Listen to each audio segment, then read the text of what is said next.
नमस्कार. आपल्या सगळ्यांचे महाराष्ट्र सोशल न्यूज चॅनलमध्ये हार्दिक स्वागत. चला वळूया तर एका नवीन बातमीकडे. आजची बातमी. धुळे शहरातील एकविरा पार्क सैनिक कॉलनी परिसरात सुरू असलेल्या अमृत योजनेच्या कामावर शिवसेना उद्धव बाळासाहेब ठाकरे गटाने गंभीर आरोप केले आहेत. महानगर प्रमुख धीरज पाटील यांनी घटनास्थळी पाहणी करत पाईपलाईन अत्यंत कमी खोलीवर टाकण्यात आल्याचा दावा केला. तसेच योग्य प्रक्रिया न पाळता वॉटर मीटर बसवले जात असल्याचा आरोपही त्यांनी केला. या संपूर्ण कामाची महानगरपालिका आयुक्तांमार्फत उच्चस्तरीय चौकशी करण्यात यावी अशी मागणी ठाकरे गटाच्या वतीने करण्यात आली आहे. धुळेकरांनो, आत्ता आपण एकविरा पार्क सैनिक कॉलनी या ठिकाणी आलेलो आहे. जो भाग प्रभाग क्रमांक 1 मध्ये अर्धा आणि प्रभाग क्रमांक 7 मध्ये अर्धा या ठिकाणी येतो.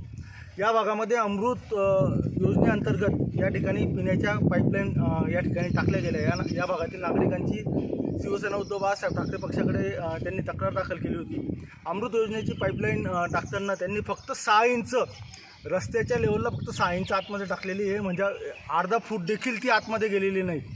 असं असताना अमृत योजनेमध्ये कंटिन्युअसली या ठिकाणी भ्रष्टाचार सातत्याने गेल्या वर्षभरापासून सुरू आहे. अमृत योजनेमध्ये कोट्यवधी रुपये धुळे महानगरपालिकेला मंजूर झाले. धुळेकरांचा कायमचा पाण्याचा प्रश्न या ठिकाणी मिटला असता, पण अधिकारी या ठिकाणी पैसे खाण्यामध्ये मग्न आहेत. आपण आत्ता थोड्या वेळापूर्वी देखील बघितलं की संपूर्ण या परिसरामध्ये वॉटर मीटर लावले गेलेले आहेत. या वॉटर मीटरच्या संदर्भामध्ये कुठल्याही प्रकारचं टेंडर महानगरपालिकेने काढलं नाही. या संदर्भामध्ये आम्ही माहिती घेतल्यानंतर महानगरपालिकेच्या अधिकाऱ्यांचं असं म्हणणं आहे की अमृत योजनेअंतर्गत जे 14,000 मीटर या धुळे शहराला मंजूर झालेले होते, ते मीटर या भागामध्ये लावण्यात आले. सैनिक कॉलनी आणि एकविरा पार्क या परिसरामध्ये अजून नागरिकांना रस्तेसुद्धा उपलब्ध नाही आहेत.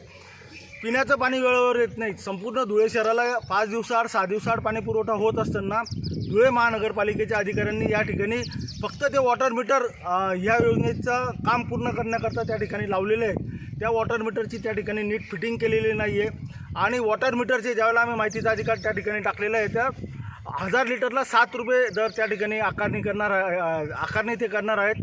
सध्या आपण वर्षभराचा विचार जर केला तर धुळे महानगरपालिका आपल्याला फक्त 60 ते 62 दिवस त्या ठिकाणी पाणी पुरवते आणि त्याच्या अगेन्स्टमध्ये पूर्ण वर्षभराची पाणीपट्टी त्या ठिकाणी वसूल करतात. अशा पद्धतीचं काम जर धुळे शहरामध्ये जर होत असलं तर तुम्ही कोट्यवधी रुपये या ठिकाणी विकासासाठी आणले तरीसुद्धा ते अधिकाऱ्यांच्या खिशामध्ये जात आहेत. ही सत्यता धुळेकरांनो तुम्ही या ठिकाणी लक्षात घेतली पाहिजे. शिवसेना उद्धव बाळासाहेब ठाकरे पक्षाच्या वतीने सातत्याने आम्ही याच गोष्टींवरती आवाज उठवतोय. भ्रष्टाचाराच्या विरोधामध्ये आवाज उठवताना प्रत्यक्ष या ठिकाणी तुम्ही येऊन बघू शकतात की फक्त अर्धा इंच त्या ठिकाणी पाईपलाईन टाकल्यानंतर ती पाईपलाईन पाण्याच्या प्रेशरने फुटू शकते. ते वॉटर मीटर त्या ठिकाणी काही कामामध्ये येणार नाही. मी आत्ताच एक वॉटर मीटर त्या ठिकाणी खोलून देखील दाखवलं.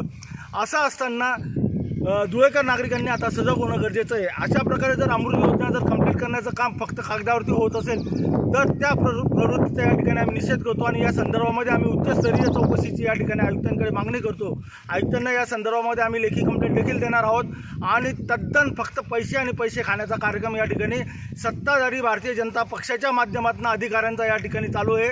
अधिकारी सत्ताधारी भारतीय जनता पक्षाच्या नगरसेवक असतील, पदाधिकारी असतील किंवा आमदार असतील, यांच्या डोळ्यामध्ये धुळफेक करण्याचं काम या ठिकाणी करतायत. प्रत्यक्ष फील्डवरती जाऊन कोणीच विकास कामं कशा पद्धतीने होत आहेत ते चेक करायला या ठिकाणी तयार नाही आहेत. त्याच्यामुळे या धुळे शहरामध्ये पुढचे 10 वर्ष कोट्यवधीचा जरी निधी आणला तरीसुद्धा धुळे शहराच्या समस्या या सातत्याने तशाच राहणार आहेत.